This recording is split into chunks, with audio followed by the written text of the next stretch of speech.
Alors bonjour à tous, je suis ici au Poisson d'Or avec David. Bonjour David. Bonjour Patrick, bonjour à tous. Alors David, de retour du Japon? De retour du Japon. Eh, tout s'est bien passé? Très bien passé, oui. On est parti là-bas une huitaine de jours, donc ça a été assez concentré, hein, beaucoup de choses en relativement peu de temps. Mais on y est allé, je pense, au bon moment. On a eu de très belles opportunités. Et oui, on peut dire que c'est quelque chose qui s'est très bien passé. Chaque année, on essaie bien entendu, comme tout le monde, je pense, de faire un peu mieux. Et je pense que cette année, on a vraiment réussi à bien monter le niveau et on a un très bel assortiment. Je pense que sans exagération, on peut dire qu'on a rarement, pour ne pas dire jamais, eu un assortiment comme celui qu'on aura aujourd'hui. Un peu plus de poissons aussi que l'année passée? Un peu plus de poissons aussi en quantité, hein. On a là aussi voulu placer la barre un peu plus haut. On doit avoisiner, je pense, au total, Nissa et Sansai ensemble, on est autour de 300 pièces. 300 pièces, toutes tailles confondues, on va dire. Ça va de quelle taille à quelle taille? Bon, je dirais les plus petits entre 25 et 30 cm, ça c'est pour les plus petits. Et ça va jusqu'à 70, ouais, c'est un bon 70, quelque chose comme ça. Bon, grosso modo 70 en France. 70, oui. Et bien entendu, beaucoup de variétés. Oui, beaucoup de variétés. On a un très très beau choix cette année, plus que d'habitude aussi. Alors ça, c'est pas uniquement lié à nous, c'est aussi lié beaucoup aux éleveurs. On essaie de visiter régulièrement les mêmes éleveurs. Chaque année, quand on a des opportunités d'en visiter d'autres avec qui on ne travaille pas encore et qui feraient d'autres variétés, on le fait bien sûr. Et cette année, ça s'est concrétisé pour certaines variétés, donc c'est plutôt positif. Et à ça, il faut aussi ajouter que les éleveurs ont eu une bonne saison, c'est-à-dire qu'ils n'ont pas eu de catastrophe, ils n'ont pas eu des conditions météo spécialement difficiles comme ils ont pu avoir quelquefois les années précédentes, ce qui fait qu'automatiquement, ils sont parvenus à faire grandir davantage de Tosai et automatiquement, l'offre en Issai est aussi plus importante, c'est-à-dire qu'on a une plus belle offre, un plus grand assortiment, des plus grandes quantités, ce qui nous permet d'avoir un meilleur choix. Et au niveau prix? Au niveau prix, là, le gros avantage, évidemment, cette année, c'est que, pour celui qui ne le saurait pas encore, le cours du yen est fortement baissé, hein. Depuis une année, je pense que si on regarde, un poisson qui partait du même prix du Japon l'année passée, aujourd'hui, est 20 à 25% moins cher, uniquement à cause du cours du yen. Ces dernières années, on a eu l'effet inverse, qui était évidemment à chaque fois assez compliqué, et les gens ne comprennent pas toujours ça. Un éleveur, il demande un prix, même si lui ne change pas son prix, chaque année, si le cours du yen monte de 25%, ben fatalement, le transport, le poisson est payé en yen. Donc fatalement, c'est un poisson qui se pose à l'aéroport chez nous arrivé 25% plus cher. Cette année, on a évidemment la chance et le gros avantage d'avoir l'inverse, c'est-à-dire que par rapport à l'année dernière, on est à peu près 20-25% moins cher. Ah ben, c'est une très bonne nouvelle, je crois C'est que... une très bonne nouvelle, oui, pour tout le monde. L'éleveur, évidemment, pour lui, ça ne représente pas de différence, mais pour le client final, pour nous et pour le client final, clairement, oui. D'accord. Alors bon, il ne faut pas oublier que Poisson d'Or peut aussi faire de la vente par correspondance, bien sûr, et expédie du vivant, ça c'est important. Tout à fait. On peut dire que c'est quelque chose qu'on maîtrise bien, hein, comme beaucoup de gens le savent déjà. On expédie du vivant, aussi bien des poissons comme les koi qui voyagent évidemment très bien. Ce sont des animaux qui sont, on peut dire, plus faciles que la moyenne de ce que nous expédions en vivant. On expédie des animaux beaucoup plus sensibles, comme des poissons marins, des crustacés, des choses qui sont plus sensibles au transport, plus sensibles aux variations de température pendant le transport. Un koi, s'il est bien conditionné avant et qu'il est bien emballé et qu'on ne nourrit pas juste avant d'emballer, c'est un poisson qui voyage extrêmement bien et pour lesquels les risques sont extrêmement faibles, sauf évidemment en cas de canicule. C'est-à-dire quand il y a plus de 30 degrés, ça devient une autre problématique. Mais là aussi, on arrive à contourner le problème en mettant de la glace quand c'est nécessaire pour les envois quand il fait spécialement chaud, de la même manière qu'on met des chaufferettes chimiques quand on expédie des poissons exotiques en hiver. Alors, aussi important, parce que bon, il faut quand même le rappeler, c'est possible de voir tous ces poissons très bientôt sur votre site internet avec leur référence, le nom de l'éleveur, plus encore, bien sûr, le prix. Oui, absolument. Donc on essaie de faire quelque chose de très détaillé, c'est-à-dire une photo par poisson, bien entendu. Pour les plus beaux sujets, on met également une petite vidéo par poisson. On indique le nom de l'éleveur, on précise si c'est mâle ou femelle, la taille, bien entendu. Donc tout ça, on met sur le site. Alors on fait évidemment le plus vite possible. On tâche de faire en sorte que dans les jours à venir, ils seront sur le site. Eh bien, d'accord, donc ça c'est quand même important à le dire. Et d'autre part, bon, on est au cueil d'automne, forcément, ces cueils vont rester ici jusqu'au printemps. Absolument. Donc là, comme chaque année, il n'y a pas de supplément de prix. Le prix est indiqué donc aussi bien sur le site, sur place, bien sûr. Le client a la possibilité de le réserver. Pour valider une réservation, nous demandons un acompte de 30% tout simplement, le solde à l'enlèvement du cueil, qu'on demande généralement avant fin avril, en fonction un peu des conditions météo. Si on a un hiver assez long, comme on a eu l'année dernière, ça peut quelquefois être une semaine plus tard. On n'est pas spécialement difficile pour ça. Donc il reste chez nous, il passe l'hiver chez nous. Donc chez nous, évidemment, on garde un niveau de température qui est stable tout le temps. Il reste alimenté tout l'hiver, c'est-à-dire qu'à la sortie de l'hiver, on n'a pas un poisson qui est affaibli, voire un peu maigri, mais inversement, un poisson qui a repris un peu de volume et qui est en pleine forme pour pouvoir être introduit dans le bassin du particulier. Et au cas où il arriverait quand même quelque chose à ce poisson, il se passe quoi? Alors, deux cas de figure. Ça peut évidemment nous arriver d'en perdre un. C'est assez rare, mais ça peut arriver. Si tel est le cas, bien entendu, on rembourse la compte au client si c'est son choix. Il n'y a pas de souci. Et de la même manière que si le poisson devait accidentellement une fois être blessé ou abîmé, là, c'est la même histoire. On ne va pas obliger un client à prendre un poisson qui est abîmé ou blessé. Et là, pareil, on donne le choix au client de récupérer son acompte s'il le souhaite. C'est ça, ou bien choisir un autre poisson. Ou bien choisir un autre poisson, bien sûr, oui. Sans que ce soit une obligation. Bien sûr. Alors bon, bah voilà, ça c'était pour les explications de base. On va peut-être un petit peu regarder ce qui se passe dans l'eau. On va commencer par regarder, oui, on commence avec les quelques bénis qu'on a ici devant nous. Eh bien, pourquoi pas? Allez. Là, ça fait partie d'une des opportunités. On a eu la chance, il y en a toujours relativement peu, mais on est parvenu à en dégoter une vingtaine, ce qui est assez peu courant évidemment. Très beaux poissons, bien colorés. Alors, ce n'est pas des poissons qui sont gigantesques, ce n'est pas un poisson qui devient très très grand non plus, mais c'est toujours un poisson qui a beaucoup de succès parce que le contraste au niveau couleur est très joli. Oui, on est dans le rouge et le noir. Voilà, rouge-noir avec éventuellement un peu de blanc dans certains cas. Bon, ça a toujours bien du succès. Absolument. Donc, ce sont des poissons de chez quel éleveur, ça? Ça, c'est de chez Kawakami. Kawakami. Kawakami, 2 ans, une moyenne taille, une petite trentaine de centimètres. Encore un petit peu tôt pour aller discerner mâle ou femelle pour cette variété-là, ça c'est pas simple. Eh ben, il faudra les retourner un jour ou l'autre. Oui, ou les agiter. Ok, bon ben ça c'est un premier bol, on va continuer. Bon, n'oubliez quand même pas que ce n'est que quelques exemples, il y a quand même beaucoup de poissons ici, donc ce n'est juste qu'un petit aperçu. Oui, c'est qu'un petit aperçu. On essaie évidemment de donner envie aux gens de venir. On a pas mal de choses et d'activités prévues pour samedi. Donc maintenant, on va donner une petite idée. À moins de te faire passer la nuit chez nous, on ne pourra pas tout montrer. Eh ben voilà. Eh bien, restez avec nous, on continue. Alors David, deuxième petite sélection ici. Deuxième petite sélection. Alors, on va rester en dominant rouge et noir. Donc ici, on a Doitsu Akamatsuba, on a Doitsu Showa, Doitsu Ishowa. Et alors, on peut dire Beni Kikokuryu, je pense, pour le cinquième, là, qui est le plus clair. Donc là aussi, des couleurs bien brillantes, des beaux poissons, bien métalliques et pas facile à trouver. Éleveur Kazé. Kazé, donc on change d'éleveur ici. Oui, lui, il est assez connu, donc évidemment, surtout pour le métallique. Et ça fait déjà une année ou deux qu'il fait des choses comme les Doitsu Ishowa. Et c'est joli, c'est vrai que c'est très joli. C'est pas facile, certainement, à élever et automatiquement très difficile à trouver. C'est ça, bah écoute, ça peut faire plaisir. Ah ouais, pour celui qui veut du spécial, c'est pas des poissons qu'on voit tous les jours. Pour les fans de Jean de Masse, puisqu'on reste dans le rouge et noir. Voilà, tout à fait. Ok, on va continuer avec une autre sélection. Oui, on va changer un peu de couleur. Ok David, ici un bol très coloré. Voilà, on a changé un peu de couleur là. Donc j'ai mis une petite sélection. On a trouvé donc il y a 2 goshiki dans le bowl. On est parvenu à trouver des beaux goshiki, ce qui est toujours très difficile aussi. Dommage parce que ça c'est une des variétés que je préfère. Alors à ça j'ai mis ici. Et on est quel éleveur là? Alors les goshiki, ça vient de chez Koda.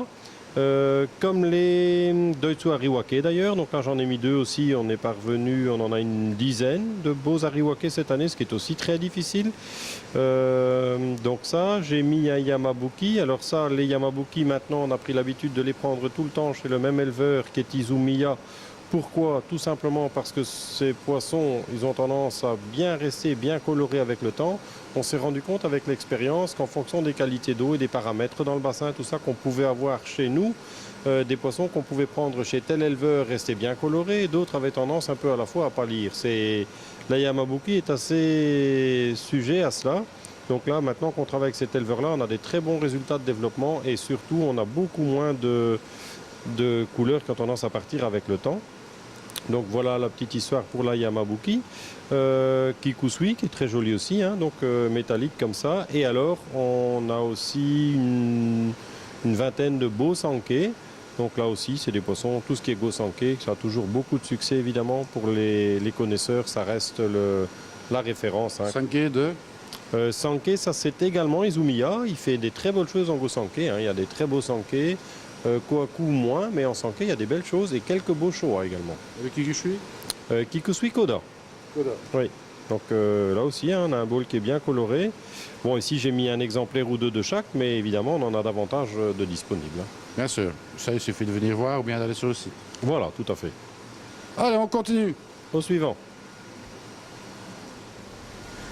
Alors, David, un bowl bien fourni ici. Un bowl bien fourni d'un de nos éleveurs favoris, chez qui ça se passe toujours bien quand il a un petit peu de réussite. Hein. Ils doivent toujours évidemment réussir par rapport à ce qu'ils font grandir et avoir des conditions météo favorables, comme on disait tout à l'heure.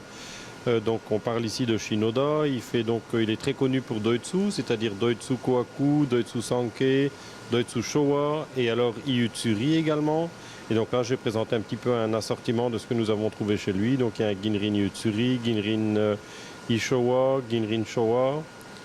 Donc ouais, des très très beaux poissons. Là aussi, je n'ai mis qu'une petite partie. J'ai mis 6 poissons en présentation, mais je pense qu'au total, dans ce style-là, on doit en avoir une bonne soixantaine. C'est ça, donc il y a du choix. Oui, il y a vraiment beaucoup de choix et de beaux Doitsu Showa, ce qui n'est évidemment pas toujours facile à trouver. Et on a remarqué aussi ces dernières années, les Doitsu Showa de chez lui, l'avantage par rapport à d'autres éleveurs, c'est qu'on a de plus en plus on a un bon développement au niveau du couleur, c'est-à-dire le noir ressort bien, le rouge ressort bien. C'est un éleveur avec qui on a de très très bons résultats. Eh bien, à suivre donc. À suivre. Alors David, bowl suivant. Bowl suivant. Là, j'ai mis de retour une petite sélection, des choses qu'on n'avait pas encore vues. J'ai donc un Kujaku, il y a un Oshiba, j'ai mis un Tancho, on a quelques beaux Tanchos, pas en grande quantité bien sûr, mais on en a quelques-uns. Celui-là est d'un niveau, je dirais, c'est pas parmi les meilleurs. Je montrais tout à l'heure, on a des Tanchos d'un niveau supérieur, mais qui sont évidemment pas du tout au même prix. Là, on est évidemment, comme le Kohaku Tancho, là, on est sur des budgets qui restent tout à fait raisonnables, c'est-à-dire en dessous de 300 €. Après, j'ai présenté une Purashina où on a acheté chez le spécialiste qui est Shoguro. Et alors quelques Oshiba qui sont si difficiles à trouver, mais où cette année on a réussi, on est parvenu à trouver une bonne dizaine de beaux Oshiba. Quel éleveur Oshiba, ça vient de chez Seiki. Seiki. Oui. Donc Seiki, là on a du Seiki, du Shoguro, les Kohaku et Tancho Kohaku, ça c'est de l'Asegawa. Donc voilà, un petit assortiment, histoire de montrer un petit peu la variété qu'on a. Hein. C'est ça. Bon, bien sûr, il y a encore d'autres pièces disponibles dans chaque variété. Bien sûr, oui, tout à fait. Hein. Donc là, j'essaie simplement de faire un petit peu un assortiment pour montrer. Ça, c'est toujours Nisai. Maintenant, on va commencer avec quelques poissons un petit peu plus grands en Sansai. Ah ben, reste avec nous. Alors David, ici on rentre sur la classe supérieure, quoique il y a quand même encore un Nisai là-dedans. Oui, il y en a même deux. Il y a deux Nisai là-dedans. Donc le Tancho est un Nisai qui vient de chez Torazo, un des plus connus évidemment de Niigata pour le Kohaku. Et alors le plus petit des deux Kohaku, si on peut dire le plus petit, c'est également un Nisai de chez Torazo. Donc là on est vraiment, on voit la taille de ces poissons, le corps. J'ai volontairement mis un Sansai d'un autre éleveur avec, qui est aussi un très beau poisson, mais où on voit qu'il y a relativement peu d'écart de taille entre le Nisai de Torazo et le Sansai d'un autre éleveur qui reste, comme je disais, un très très beau poisson. Mais on voit tout de suite le potentiel qu'on a là sur les poissons de chez Torazo d'un point de vue développement au niveau body, au niveau taille. Hein. C'est vraiment impressionnant. Il faut se rendre compte, ça c'est un poisson donc, qui n'a que 2 ans maintenant. On est à 50 cm à peu de choses près. La forme du corps, en partant du principe que quand on dit 2 ans, c'est bien au départ de la larve. C'est-à-dire qu'après la première année, on a des Nisai après 1 an qui font, allez, je dirais dans certains cas 30, 35, voire jusqu'à 40 maximum. Mais quand on voit là la taille de ce poisson en 2 ans, c'est vraiment impressionnant. Et alors on peut dire, bon, le Kiwasashi est déjà très bien fini pour un col de 2 ans. Ah oui, tout à fait. Il est bien fini et il laisse quand même présager un très bon futur, hein. C'est aussi un éleveur qui n'a évidemment pas la réputation d'être bon marché, loin de là, mais qui fait évidemment en coup à coup de très très belles choses, hein. Un très Chez beau lui, il y a body. ah ouais, très beau body. Et puis, ouais, celui, si on veut, chez lui, il y a moyen de casser sa tirelire, hein. Oui, donc là c'est pour amateurs avertis, on va dire ça comme ça. Ah oui, tout à fait. Là, ça, c'est plus des poissons. Et puis, c'est pas non plus des poissons à placer dans n'importe quel bassin. Il faut des beaux volumes pour ça. Il faut un bon système de filtration pour pouvoir évidemment leur donner les conditions pour un bon développement, hein. Il n'y a pas que l'éleveur. Il y a les conditions dans lesquelles on le place, c'est-à-dire la qualité d'eau, la quantité de changement d'eau, la qualité de la nourriture, bien entendu. Tout ça forme un tout. Il n'y a pas que l'éleveur, il n'y a pas que la lignée. C'est très important. Sans ces deux facteurs-là, on ne peut évidemment pas y arriver. Mais avec ces deux facteurs-là et dans un bassin qui n'est pas équipé comme il devrait et pour lequel les poissons ne sont pas nourris et qu'une nourriture d'un bon niveau, forcément on n'atteint pas le même résultat. Et bien voilà, on va attaquer alors le dernier bowl avec les gros formats. Voilà, on va maintenant encore montrer quelques beaux sujets. Alors David, le bowl suivant. Bol suivant, alors ici, différentes petites choses. Contrairement à ce que je disais, c'est encore un bowl de Nisai, hein. On pensait entamer tout de suite les Sansai, mais on n'a pas résisté à la tentation d'encore présenter quelques Nisai quand même. Donc il y a un beau Doitsu Showa, on est parvenu à trouver quelques très beaux également chez Hiroi. Donc là j'en ai présenté un, mais on en a aussi quelques-uns. Quelques Shusui et Matsuba, ça vient de chez Mano, donc le spécialiste pour ces deux variétés-là également. Et alors Doitsu Kohaku également, là aussi on en a quelques-uns, pas des grandes quantités, mais ceux que nous sommes parvenus à trouver sont très beaux. Et alors un Showa Ginrin. Et le Ginrin Showa également de chez Hiroi, donc très beau poisson. Hiroi fait de plus en plus en Ginrin, aussi bien Ginrin Kohaku que Ginrin Showa, et on est parvenu aussi à trouver quelques beaux Ginrin Showa. Donc le coup après, on passera au Sensei. Voilà, cette fois-ci on ne changera plus d'avis, on passe au Sansai. Encore que, Encore que. Ça, on vous laisse la surprise. Restez avec nous. Alors David, là on rentre sur une catégorie supérieure. Go Sanke. Gosanke, deux poissons, deux éleveurs, deux âges différents. Le Showa qu'on a ici vient de chez Issa, c'est un poisson donc Nisai 2 ans, très bon niveau. Là aussi on a eu un peu de réussite. Lorsque nous y sommes allés, on a eu l'occasion de trouver quelques beaux poissons chez lui. Un superbe Tancho Showa qui est vendu entre temps, donc raison pour laquelle je ne le présente pas, histoire de ne pas faire mal au cœur à trop de monde. Et alors un Kohaku de chez Marudo, où là on a pu acheter quelques très beaux Sansai, là aussi, il venait de vider un bassin de Sansai, où on a pu trouver quelques beaux Kohaku, quelques beaux Tancho Sanke, et un ou deux très beaux Sanke également. Très beaux. Marudo, évidemment, on ne présente plus, hein, très connu pour faire des poissons de grande taille. Et Isa, évidemment, qui a eu beaucoup de réussite, puisqu'il a gagné les 2 premiers prix au Nogosei à Niigata cette année. Absolument, oui, oui. Donc deux éleveurs effectivement très connus. Pas facile de, je vais pas dire pas facile de trouver des beaux poissons chez ces éleveurs, c'est pas vrai. Ils ont de très très beaux poissons, mais il faut encore parvenir à trouver des beaux poissons qui restent dans des catégories qui restent vendables en Europe, hein. Ça reste quelquefois le problème. C'est ça. Enfin bon, toujours est-il, pour quelqu'un qui veut avoir de belles pièces, ça c'est vraiment 2 belles pièces. Ah oui, deux belles pièces qui laissent aussi supposer un très beau futur. Donc deux femelles bien entendu. Très beau body déjà. Non, non, vraiment un bon investissement. Ok, on fait un petit bol encore. Le dernier pour la route. Le dernier pour la route. Allez, reste. Alors David, encore un cran plus haut. Encore un cran plus haut, en taille en tout cas, hein. On a ici un beau Tancho Sanke, un beau Sanke, tous les deux Sansai, tous les deux de Marudo, donc deux poissons qui approchent les 70 cm. Deux très belles bêtes, et alors voilà, comme on le voit, hein, Tancho bien blanc, bien noir, très beau poisson. Et le Sanke, un très beau body, non, vraiment des beaux poissons. Du 70. Oui, tout à fait. Donc évidemment, bon, ça commence à devenir un petit peu de poisson de rêve. Ah oui, là on approche tout doucement on peut dire du poisson de rêve, si on n'y est pas déjà. C'est ça. Donc une bonne installation est requérie. Ah oui, absolument. Pour pouvoir en profiter dans de bonnes conditions, il faut évidemment de l'eau bien claire, un bon système de filtration comme on disait tout à l'heure, hein, des perles rares comme ça. Le but c'est de les voir. C'est ça. Bah déjà, venez les voir, hein, ça c'est déjà sympathique. Comme je dis toujours, il ne faut pas être riche pour apprécier les belles choses à leur juste valeur. Absolument, ouais, ça fait aussi partie du plaisir. Hein. Absolument. On ne peut pas résister, on va qu'on s'en fait un petit. Qu'est-ce que tu en penses, David? Ah oui, ce serait dommage d'arrêter maintenant qu'on a bien commencé, il faut qu'on continue.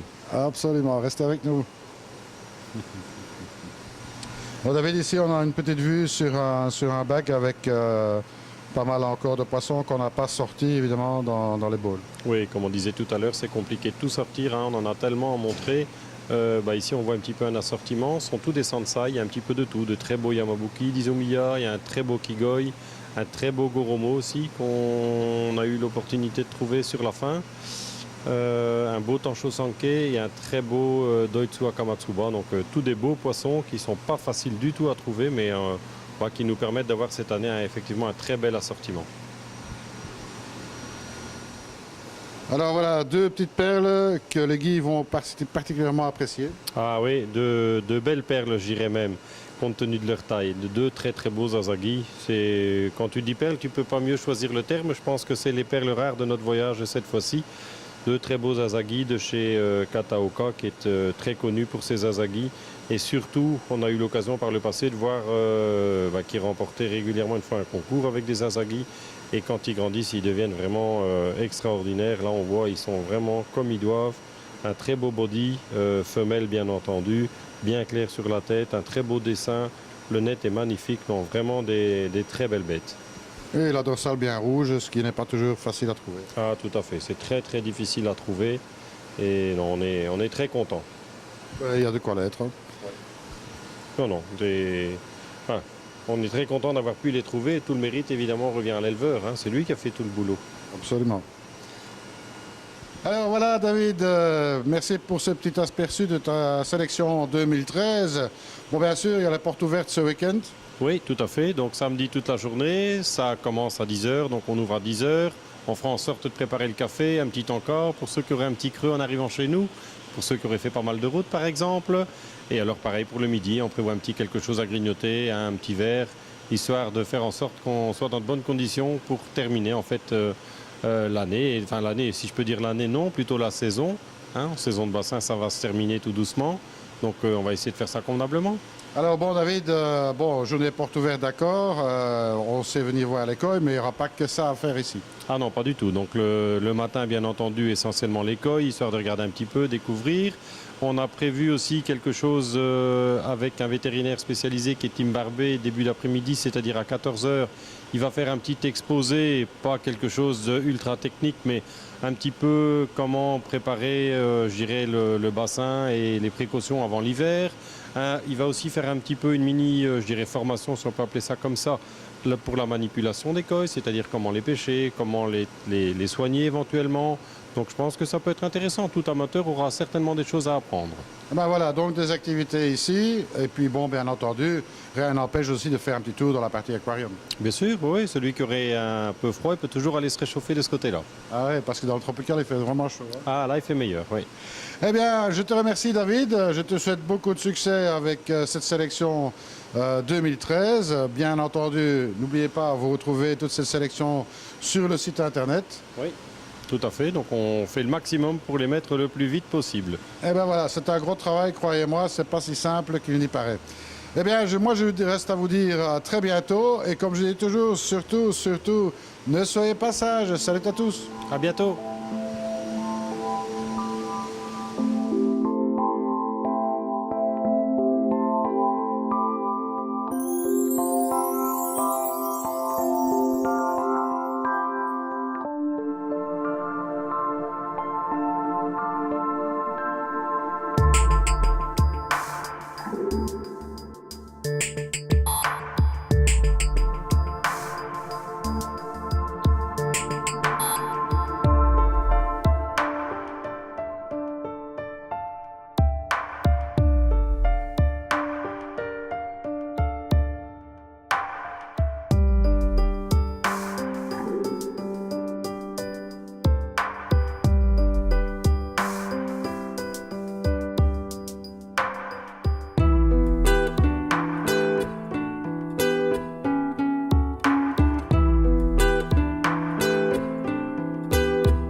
Merci.